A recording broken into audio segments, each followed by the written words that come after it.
Today we shall witness the signing into law of the fiscal year 2023 General Appropriations Act. May we request the President to sign House Bill number 4488.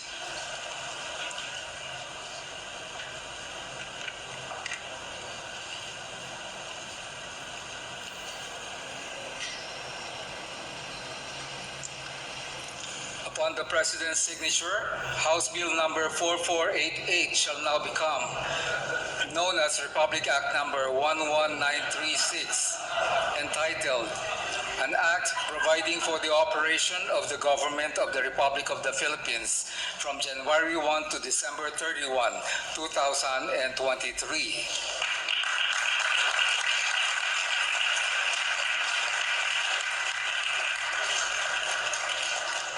Standing as witness are Vice President Sara Duterte Carpio, Senate President Juan Miguel Zubiri, House Speaker Ferdinand Martin Romualdez, Executive Secretary Lucas Bersamin, Finance Secretary Benjamin Jokno, Budget and Management Secretary Amina Pangandaman, National Economic and Development Authority Secretary Arsenio Balisacan, Special Assistant to the President Antonio Ernesto Lagdameo Jr., Presidential Legislative Advisor Mark Leandro Mendoza, Senate Majority Leader Joel Villanueva, Senator Juan Edgardo Angara, Senator Amy Marcos, Senator Cynthia Villar, House Majority Leader Jose Dalipe,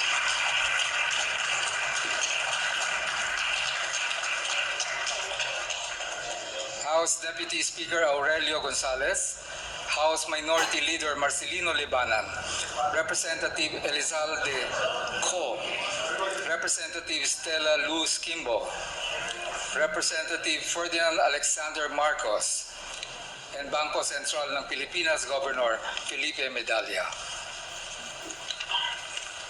Thank you, Mr. President. At this juncture, may we request the President to grant a photo opportunity.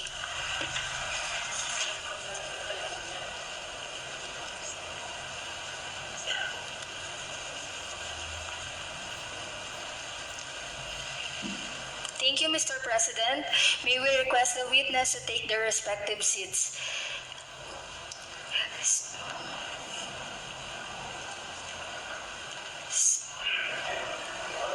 We will be having a photo opportunity with the senators. Senators, please proceed in front. Thank you.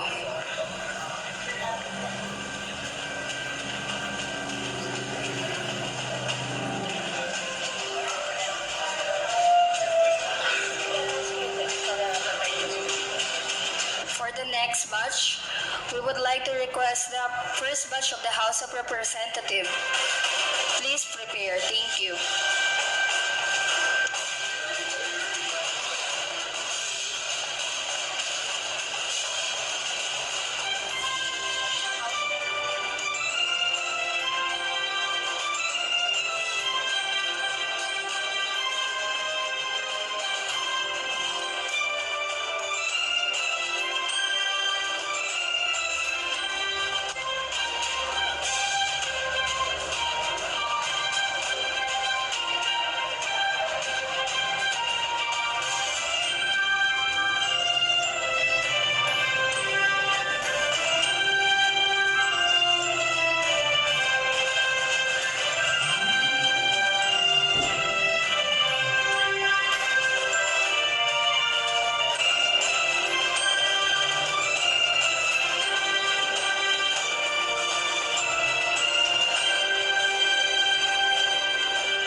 officials and staffs, please prepare.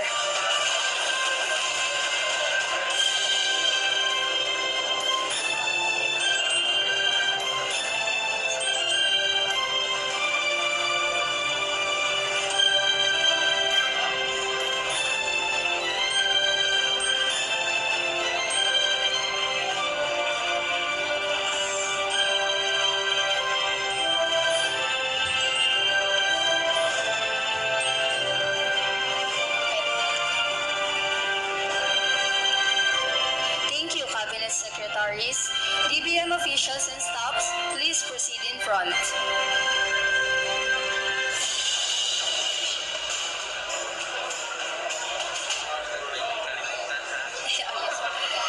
Congressional Secretariat and PLLO officials, please prepare.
Thank you, Batch 5. May we request Congressional Secretariat and PLLO officials to proceed in front.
Thank you, Batch 6. May we request the President to remain on stage and everyone to take their respective seats. At this point, may we invite the Executive Secretary Lucas Bersamin to introduce our keynote speaker.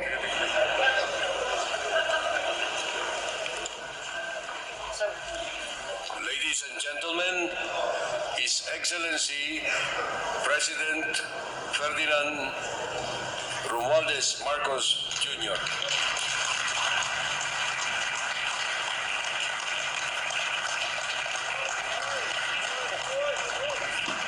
Thank you very much for your introduction, our Executive Secretary, Secretary Lucas Bersamin.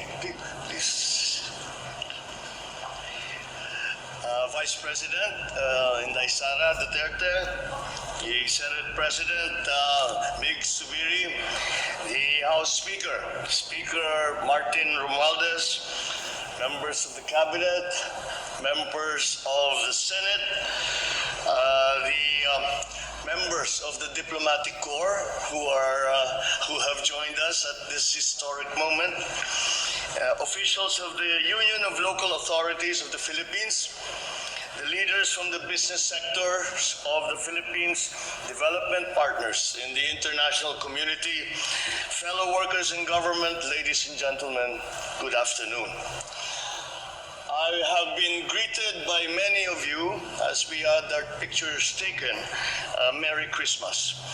I will have, I suppose, a Merry Christmas because this is as fine a Christmas gift as can be received by any president from his legislature.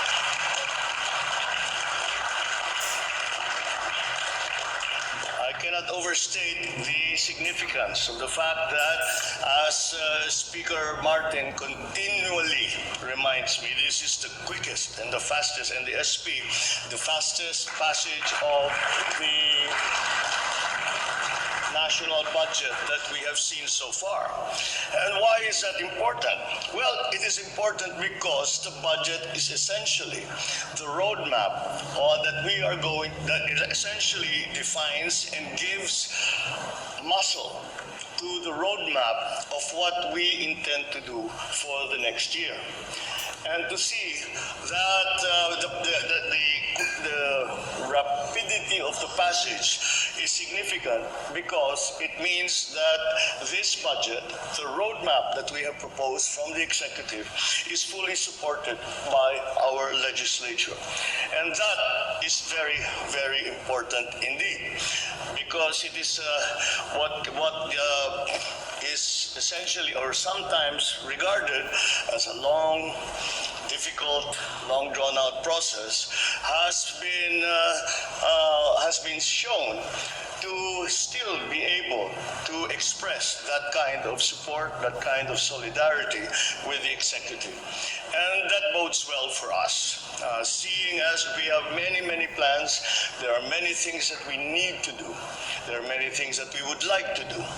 And we are slowly moving in that direction. We are doing all the structural changes that we need. The legislature has been very cooperative in making what amendments that we find are necessary to the laws in terms of investment, in terms of our financial policy. All of these elements that are important for us to position ourselves in the new I nearly said new society, in the new economy after the pandemic. So again, it bodes well for our future. For the next year, at the very least, we know that we are all together and that we will be moving in a very on the way to transformation of our economy, and we will be moving in the same direction, following the same plan, following the same with the understanding that this is the best path to progress. This is the best path to prosperity. So it is a very important day. It is always an important day when we sign into law the General Appropriations Act. It is always very important that the GAA has been put together in consonance with all of the plans of the executive. And that kind of coordination and that kind of synergy that we will gain from that is going to be an essential part of the way that we move forward. And so I can only thank our friends in the legislature, the members of the Senate, the members, of course, of the House, and the leadership in our Senate President, Mig Subiri, and our Speaker, Martin Romualdez, and all of those who I know have worked very, very hard. I had a picture with the DBM and the DBM staff, and I've met with them before. It's the first time I've seen them smiling again because tapos na yung trabaho nila. But they are just one group who have been working very, very hard at this, and we will not have achieved this kind of consolidation and solidarity if not for all of your hard work that includes on the part of the executive to be able to explain and to be able to justify and validate the plans that we had made for the legislature. And we have arrived now at this very important day. And I thank you all once again. And what we have achieved here in terms of the fact that we have been able to put into place the budgeting requirements for all that it is that we plan to do, and that we did it in record time, that is a significant achievement. And for that, I can only thank you all. I know that it did not come easily. It never does. I know that you have worked very, very hard at it. And I am just very happy to see that your hard work has borne such sweet fruit. Thank you very much, and good afternoon, and Merry Christmas to everyone. Thank you.